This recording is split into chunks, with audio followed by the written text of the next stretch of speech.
Halo teman-teman semuanya, perkenalkan aku Dita Hanifah Arika Pratama, NIM 2302191140087 dari Teknologi Pangan B.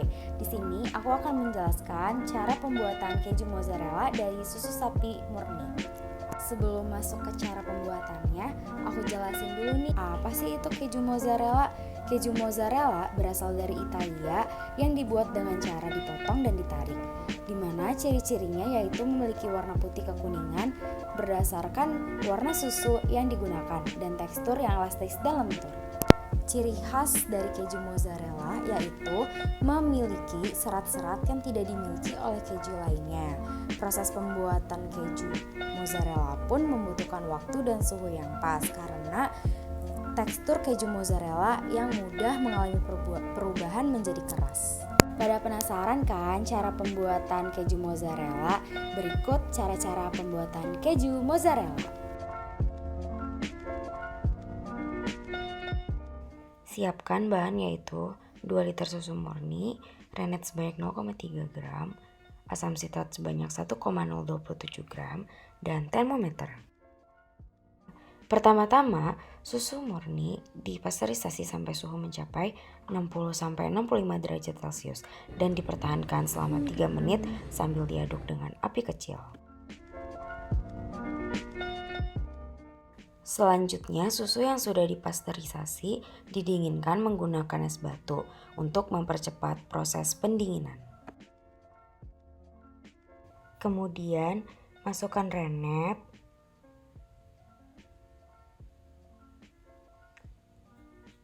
lalu masukkan asam sitrat. Selanjutnya, diaduk agar susu menjadi homogen. Setelah itu susu didiamkan selama 2 jam hingga terbentuk gumpalan yang dapat dicek menggunakan sendok. Setelah tekstur susu menggumpal dan sudah kenyal, susu dipotong menjadi dadu-dadu kecil.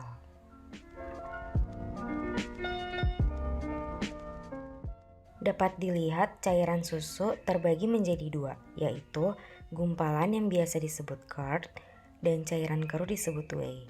Selanjutnya dilakukan proses perebusan hingga suhu mencapai 40 derajat Celcius. Setelah whey dan curd terpisah, kemudian ditiriskan.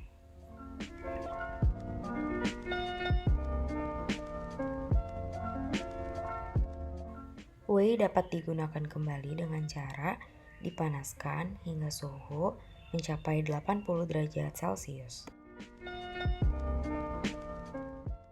Whey yang sudah panas dimasukkan ke dalam wadah yang berisi curd.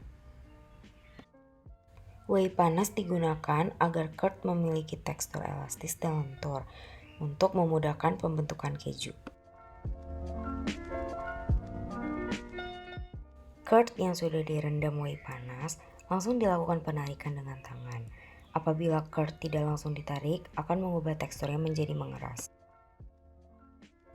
Inilah akhir pembuatan keju mozzarella.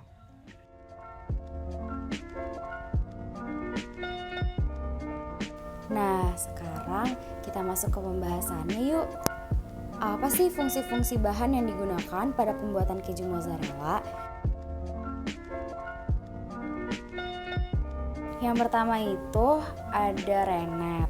Nah, rennet merupakan enzim yang berfungsi untuk membuat bagian cair dan padat pada susu terpisah. Akan terlihat dadi atau curd. Enzim rennet berasal dari lambung mamalia sehingga dapat mencerna susu. Selanjutnya terdapat penambahan asam sitrat.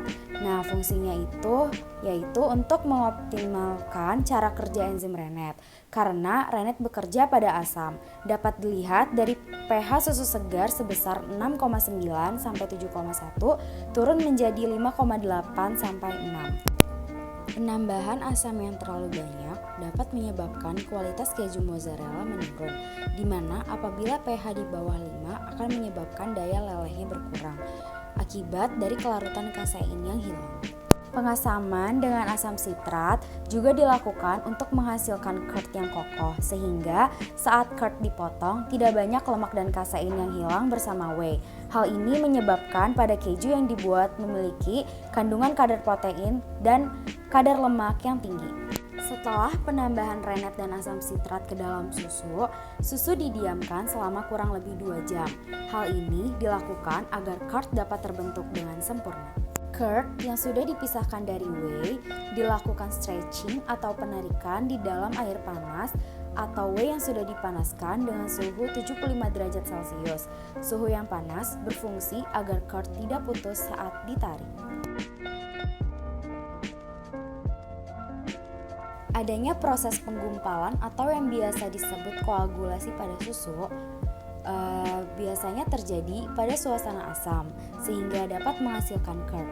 Penggumpalan dan adanya pengendapan protein juga dapat dihasilkan karena larutan protein mendekati titik isoelektriknya sehingga protein terdenaturasi dan kelarutannya berkurang. Protein pada susu akan semakin mudah menggumpal dan mengendap karena kelarutan yang semakin berkurang dan muatan antar molekul protein juga semakin kecil. Hal ini disebabkan karena pH pada penggumpalan protein yang dihasilkan semakin asam sehingga mendekati pH titik isoelektrik. Keempukan yang dimiliki keju mozzarella ditentukan oleh adanya kadar air, di mana kadar air dapat menghasilkan keju dengan sifat elastis dan lunak karena air terperangkap di dalam pati. Sifat elastis juga ditentukan oleh adanya kandungan kadar lemak yang tinggi, di mana semakin tinggi kadar lemak maka sifat keju semakin elastis. Sebaliknya, apabila kadar lemak yang rendah akan menghasilkan tekstur keju yang keras.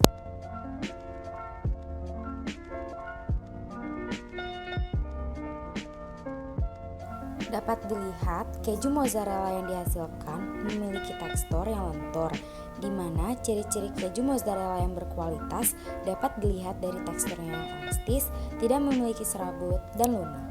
Rasa yang dimiliki keju mozzarella yang aku buat yaitu memiliki rasa yang asin. Hal ini dikarenakan adanya penambahan garam ke dalam adonan. Warna yang terdapat pada keju mozzarella memiliki warna putih kekuningan, di mana warna ini berasal dari warna bahan baku susu sapi murni yang digunakan.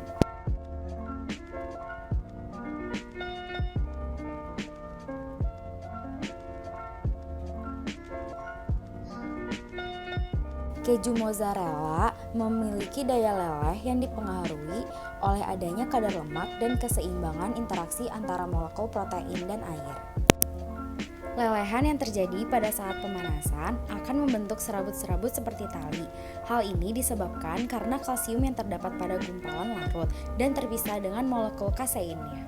Sekian cara pembuatan dan pembahasan keju mozzarella. Semoga bermanfaat.